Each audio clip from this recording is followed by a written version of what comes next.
हाय बच्चा party, welcome to commerce अड्डा 24/7। यार आप सभी को पता है कि आपका सीयूटी का जो एडमिट कार्ड है वो रिलीज किया जा चुका है और इसके बारे में मैंने आपको नोटिफाई भी कर दिया है। मैंने आपको वो अपडेट बता दी है और कैसे आप अपने एडमिट कार्ड को डाउनलोड कर सकते हैं ये भी मैं आपको ऑलरेडी बता चुका हूं। और प्रिंस सर और अमन सर और मैंने लाइव सेशन भी इसके रिगार्डिंग लिया हुआ है, वो सेशन आप जाके देख सकते हैं। अब जब आपने अपना एडमिट कार्ड डाउनलोड कर लिया है तो कुछ इंपॉर्टेंट इंस्ट्रक्शंस हैं एडमिट कार्ड में, उनको मैं आपको एक्सप्लेन कर देता हूं। तो बेटा ये वीडियो फुली डेडिकेटेड होगी आपके डिक्लेरेशन फॉर्म के ऊपर, आपके इंपॉर्टेंट इंस्ट्रक्शंस के ऊपर और क्या क्या चीजें आपको पेपर में हेल्प करेंगी, उन सारी चीजों के बारे में आज की इस वीडियो में हम लोग बात करने वाले हैं। बेटा सबसे पहले यहां पे आप देख सकते हैं कि जैसे जैसे आप अपना एडमिट कार्ड देखोगे तो सबसे पहले आपकी कुछ बेसिक डिटेल्स है। मैं यहां पे फिलहाल आपको बेसिक डिटेल नहीं दिखा रहा हूं किसी बच्चे की, मैं सीधे ले आता हूं आपके टेस्ट डिटेल पे। देखो यहां पे आपका आ रहा है टेस्ट वेन्यू, यानी कि आपका पेपर कहां होगा। ठीक है, तो ये तो एड्रेस आ रहा है, आप देख सकते हो कि भाई एड्रेस जो है वो सेम है। अभी फिलहाल यहां पे देखते हैं बेटा, इंग्लिश का पेपर रोल नंबर सब में सेम है और क्वेश्चन पेपर मीडियम भी बच्चे ने इंग्लिश चुना हुआ है तो वो भी सेम है। इंग्लिश का पेपर है 15 तारीख को 3 बजे से 3:45 तक, 1 बजे रिपोर्टिंग मतलब एंट्री टाइम है सेंटर पे और 2:30 बजे शार्प आपका गेट क्लोज हो जाएगा, यानी कि आपको 1 बजे 1:30 बजे तक पहुंच जाना है अपने एग्जामिनेशन सेंटर पे अगर आप 3 बजे वाला पेपर अपना इंग्लिश का देना चाहते हो तो। ठीक है, बच्चे ने जीटी भरा हुआ है, जीटी का इसी हिसाब से शाम को 5 बजे से 6 बजे तक है, 15 तारीख को ही है और 1 बजे आपका वही जो है रिपोर्टिंग टाइम हो जाएगा और 2:30 बजे आपका गेट क्लोज हो जाएगा। ऐसी बेटा इकोनॉमिक्स और बिजनेस इकोनॉमिक्स का पेपर बच्चे का 16 को है। ठीक है, मैथमेटिक्स का 16 को है, बीएसटी और अकाउंट्स का 17 और 17 को है। तो बेटा यहां पे एक चीज ध्यान रखनी है, आप देख रहे हो जैसे मान लीजिए मैं सबसे पहले मैं 15 तारीख की बात करता हूं तो 15 को आपको 1 बजे सेंटर पे पहुंचना है और छुट्टी आपकी बेटा शाम को 6 बजे होगी। तो सबसे पहली बात जो मैं आपसे कहना चाहूंगा, देखो अभी इस समय गर्मी का टाइम है, 5 से 6 घंटा तुम्हें अपने एग्जामिनेशन सेंटर पे बिताना है और लगभग मैं मान के चलता हूं कि 3 दिन बिताना है। तो सबसे पहले आप सेंटर जाके देख आइए एक बार कि कहां आपके उस शहर में वो सेंटर है, पहली चीज। दूसरी चीज, अपने आप को हाइड्रेटेड रखने की कोशिश करेंगे गर्मी के मौसम में, पानी की बोतल वगैरह साथ में लेके चलेंगे और अपना खाने पीने का ध्यान रखेंगे क्योंकि बेटा 5-5 6-6 घंटे आपको अपना पेपर देना है और ब्रेक के टाइम पे ना आपको ऐसा नहीं होगा कि बिल्कुल ही सेंटर से बाहर भेज दिया जाएगा। ब्रेक के टाइम पे भी आपको थोड़ा ब्रेक मिलेगा तो आप अपने साथ कुछ खाने पीने की चीजें रख सकते हो अपने बैग में चाहो तो। ठीक है, तो इन सब चीजों का आप अपने हिसाब से वो आप अपने अकॉर्डिंगली मैनेज करके जो है चलोगे ही चलोगे। ठीक है, आगे देखिए क्या लिखा हुआ है, candidate must bring 1 passport size photograph per subject same as uploaded on application form. जितने सब्जेक्ट का पेपर जिस दिन है भैया उतने फोटोग्राफ आप अपने लेके चलो। जैसे मान लीजिए मेरा इंग्लिश और जीटी का पेपर है तो मैं 2 फोटोग्राफ अपनी लेके चलूंगा फोटोग्राफ। ठीक है, और वो पासपोर्ट साइज होनी चाहिए। इसके अलावा वो कहां पे चिपकानी होगी, जो आपकी अटेंडेंस शीट आएगी ना एग्जामिनेशन हॉल पे, वहां पे पेस्ट करने के लिए आपकी वो चीज रहती है। आगे देखते हैं। अब आप लोग को बहुत बच्चों को एक सवाल था कि सर जो 50 में से 40 क्वेश्चन हमको करके आने हैं या जीटी में जो हमको 60 में से 50 क्वेश्चन करके आने हैं, तो जब अगर मैं 40 से ज्यादा करूंगा तो क्या होगा, 40 से कम करूंगा तो क्या होगा, 50 से ज्यादा करूंगा तो क्या होगा, 50 से कम करूंगा तो क्या होगा। मैं आपको बताता हूं, देखिए जो आपकी ओएमआर शीट है यहां पे देखिए साफ साफ लिखा हुआ है 40 out of 50 questions are to be marked in all subject. हर सब्जेक्ट में 50 में से 40 क्वेश्चन मार्क करने, जीटी में 60 में से 50 क्वेश्चन मार्क करने। In the event of a candidate marked more than 40 out of 50 in all subject except in general test और 50 out of 60 question in GT, only the first 40 और 50 question marked will be considered for evaluation. क्या मतलब हुआ sir इसका, मैं आपको बताता हूं। देखिए मान लीजिए आपकी ओएमआर शीट है, आप लोगों ने 45 क्वेश्चंस का आंसर दिया है, जो पहले 40 क्वेश्चन होंगे ना उनको इवैल्यूएट किया जाएगा, बाकी के 5 को इवैल्यूएट ही नहीं किया जाएगा। यानी कि आपको एक बात का ध्यान रखना है कि जो भी आपके पास पेपर आ रहा है, चाहे वो बीएसटी का हो, अकाउंट्स का हो, इकोनॉमिक्स का हो, जहां पे 50 में से 40 क्वेश्चन का आंसर देना है तो 40 का ही दीजिए, उससे ज्यादा मत दीजिए। ठीक है, सबसे बेस्ट तरीका यही है। ठीक है, और अगर आप ज्यादा देते हो तो जो पहले के 40 होंगे उनको इवैल्यूएट किया जाएगा। साफ साफ एडमिट कार्ड में ये चीज आपके लिखी हुई है।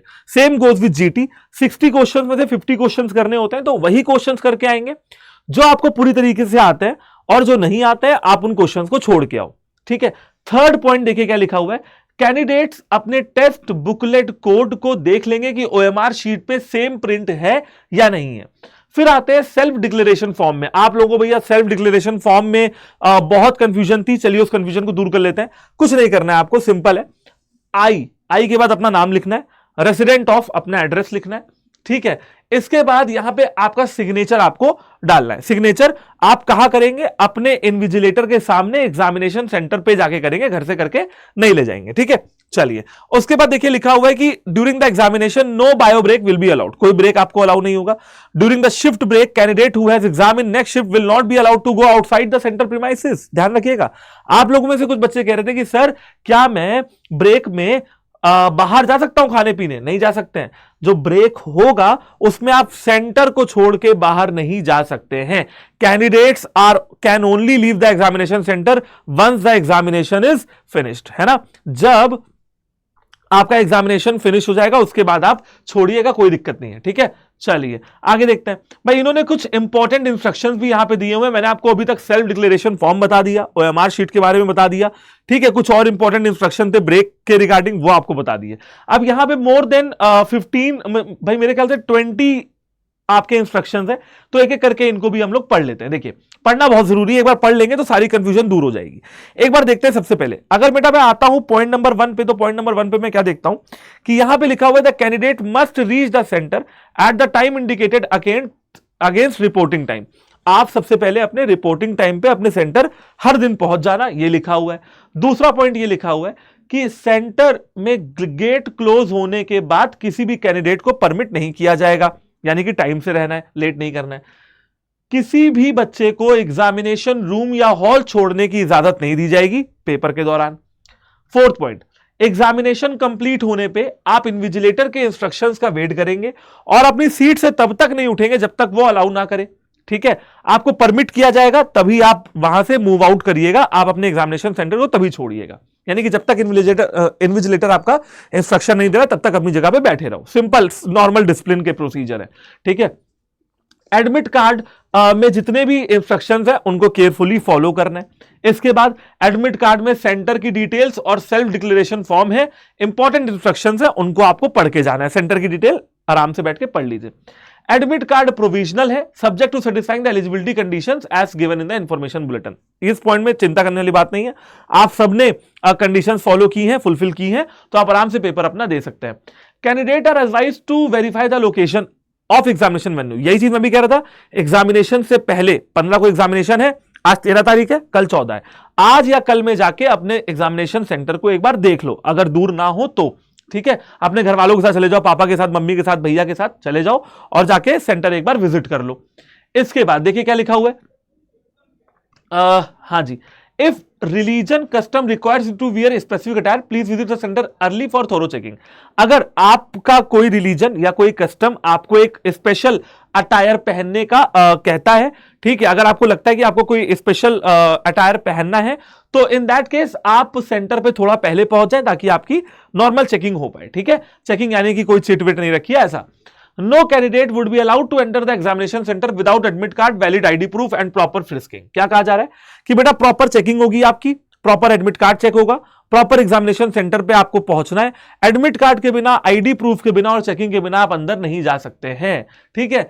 आप हैंड हेल्ड मेटल डिटेक्टर, बेटा वो मॉल में जो होता है ना मेटल डिटेक्टर, उससे होके आपको निकलना पड़ेगा। तो प्रॉपर आपकी फ्रिस्किंग होगी, proper admit card, proper valid ID proof आपके पास होना चाहिए। अब आप पूछोगे सर आईडी प्रूफ नॉर्मल है, आधार कार्ड रख लो, ठीक है। चलो एग्जामिनेशन वेन्यू पे क्या क्या चीजें परमिट करते हैं वो सुन लीजिए। Personal transparent water bottle and pen, आपके पास पेन हो सकता है, वाटर बॉटल ट्रांसपेरेंट हो सकती है। इसके अलावा आपके पास एडिशनल फोटोग्राफ हो सकती है जो कि आप अटेंडेंस शीट पे चिपकाने के लिए ले जा रहे हो। एडमिट कार्ड हो सकता है सेल्फ डिक्लेरेशन फॉर्म के साथ। इसके अलावा सेंटर पहुंचने से पहले आप अंडरटेकिंग नॉर्मल पढ़ लीजिए पूरी की पूरी। PWD certificate and scribe related document if applicable, अगर आप स्क्राइब से रिलेट कर रहे हो या पीडब्ल्यूडी सर्टिफिकेट से रिलेट कर रहे हो तो वो आपको लेके जाना है। Candidate should put there signature at the appropriate place, जब आपका इन्विजिलेटर आपसे जब कहेगा तो उसके सामने अपने एडमिट कार्ड पे साइन कर देना, ठीक है। कैंडिडेट मस्ट कैरी, कैंडिडेट के पास आधार कार्ड होना चाहिए, ई आधार कार्ड होना चाहिए, आधार एनरोलमेंट नंबर होना चाहिए फोटो के साथ, या इनमें से कोई भी एक होना चाहिए, ठीक है। इसके अलावा पैन कार्ड भी हो सकता है, डीएल भी हो सकता है, ड्राइविंग लाइसेंस, वोटर आईडी भी हो सकता है, 12th क्लास का बोर्ड का एडमिट कार्ड भी हो सकता है, रजिस्ट्रेशन कार्ड भी हो सकता है, कुछ भी हो सकता है, ठीक है। चलिए आगे देखते हैं। भैया फोन वोन मत ले चलना, ठीक है ना, फोन वोन मत ले जाना, फोन के लिए व्यवस्था वहां पे सेंटर पे की जाती है। आगे देखते हैं। हाँ जी, कैंडिडेट्स आर, ध्यान से सुन लो, candidates are not allowed to carry any personal belonging. बेटा कैंडिडेट को बिल्कुल भी अलाउ नहीं है कि आप कोई पर्सनल सामान ले जाएं, जैसे कि इलेक्ट्रॉनिक डिवाइसेस, मोबाइल फोन, अगर आप कोई स्मार्ट घड़ी, स्मार्ट वॉच पहन के जा रहे हैं मत पहन के जाइए, मोबाइल फोन मत ले जाइए, है ना, या कोई भी बैंड या प्रोहिबिटेड आइटम है वो अपने एग्जामिनेशन सेंटर में मत ले जाइए। आपको ब्लैंक पेपर शीट दी जाएगी रफ वर्क करने के लिए, will not be provided in the examination hall या रूम। आपको रफ वर्क करने के लिए कोई भी शीट नहीं दी जाएगी। ध्यान से सुनिए, rough work is to be done in the space provided for this purpose in the test booklet only. जो आपका टेस्ट बुकलेट होगा, देखिए आपको दो चीजें मिलेंगी, एक ओएमआर और एक टेस्ट बुकलेट, यानी कि टेस्ट पेपर आपका मिलेगा, उसी के अंदर रफ वर्क करने की जगह दे रखी होगी, वही रफ वर्क करना है। एडिशनल कोई पेपर आपको रफ वर्क करने के लिए नहीं दिया जाएगा, ये बात ध्यान से समझ लीजिए। आगे देखते हैं। अगर भैया अनफेयर मींस, जिसको यूएफएम भी बोलते हैं, अनफेयर मींस अगर तुम्हारे पास पाई गई, ठीक है, तो ये चीज ध्यान रखना कि भैया सीसीटीवी सर्विलेंस के अंदर आप लोग रहेंगे, तो भैया चिट विट बनाने की अगर सोच रहे हो तो बिल्कुल ये बात अपने दिमाग से निकाल देना। ओएमआर शीट, एडमिट कार्ड अपने इन्विजिलेटर को हैंडल कर दीजिएगा, ठीक है।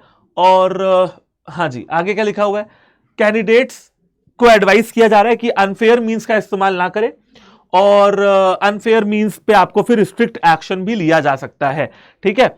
और फिर वही है कि सिंपल है कि अनफेयर मींस का इस्तेमाल ना करें, सीसीटीवी वहां पे ही है, चीटर्स वगैरह से बचें, मतलब चीटिंग वगैरह ना करें, बेसिक इंफॉर्मेशन दे रखी है। तो मुझे लग रहा है इतनी इंफॉर्मेशन आपके लिए बहुत है, सिंपल है। मैं आपको एक समरी दे देता हूं, बहुत टेंशन लेने की जरूरत नहीं है।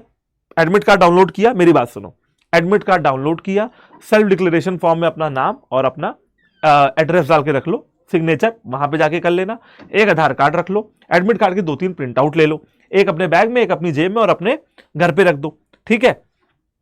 इसके बाद एक लो पानी की बोतल जो कि ट्रांसपेरेंट हो, नॉर्मल बोतल ले लो पानी पीने के लिए, पेन रख लो अपने, ठीक है, रफ पेपर ले जाने की कोई जरूरत नहीं है। इसके अलावा जो है इतना आइटम आपके पास बहुत है। अब आपको लगेगा यार मैं तो दूर जा रहा हूं या मैं तो दूर जा रही हूं, तो मोबाइल फोन कैसे ना ले जाऊं। मैं बताता हूं होगा क्या।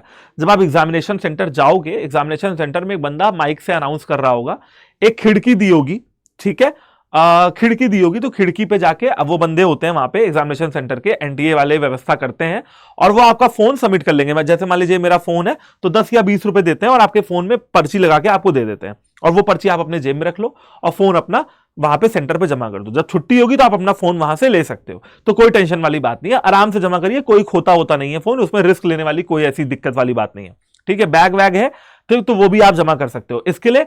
और गाड़ी से जा रहे हो तो पार्किंग लगाने के लिए 10-20 रुपए अपने पास खुले रखना, छुट्टे पैसे रखना, और नॉर्मल 10-20 रुपए में काम हो जाएगा, 20-30 रुपए रख लेना, ठीक है। 10 रुपए बैग वाले को, 10 रुपए फोन वाले को, हो गया काम। जब छुट्टी होगी इत्मीनान से बाहर निकलना, इत्मीनान से अपना फोन लेना और अपने घर निकल जाना, ठीक है। तो फोन खोने का भी टेंशन खत्म और चीटिंग वीटिंग का टेंशन खत्म। इतनी बात तुम लोग समझ लो, इतने इंस्ट्रक्शन तुम्हारे लिए बहुत है। आई होप कि बच्चा पार्टी आप लोग को ये वीडियो अच्छी लगी होगी, सारे इंस्ट्रक्शन मैंने आपको बता दिए हैं।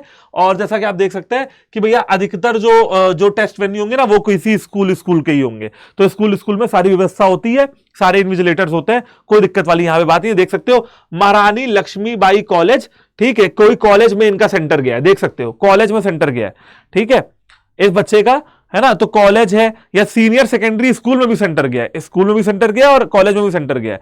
और ये देखिए डीएवी पुलिस पब्लिक स्कूल में भी सेंटर गया है। तो वो वाली चीज है कि भैया आपका किसी स्कूल या कॉलेज में सेंटर जाएगा तो वहां पे सारी व्यवस्था, पानी की सारी चीजें रहती है, ठीक है। चलिए, तो thank you very much, all the very best for exams. मेहनत से तैयारी कर लो, कल का दिन बचा है, अपने दिमाग को शांत करो, थोड़ा रिलैक्स मूड में जाओ, और पेपर के लिए ऑल द बेस्ट मेरी तरफ से और पूरी कॉमर्स अंडर 24/7 टीम की तरफ से। सारे इंस्ट्रक्शन तुम लोग को पता है और सब हो गया, मतलब तुम लोग का पूरी तैयारी कर चुके हो, सेल्फ कॉन्फिडेंट हो, मैं जानता हूं पेपर तुम लोग का बहुत अच्छा होगा, पास करने वाले हो, इसमें मुझे कोई दो राय नहीं है, कोई शक नहीं है, ठीक है। तो कमेंट करके जरूर बताना कि ये इंफॉर्मेशन आप लोगों को कैसी लग रही है, कुछ और पूछना हो तो कमेंट में पूछ लेना। फिर मिलता हूं तुमसे अगले सेशन में, तब तक के लिए bye bye, take care and Jai Hind.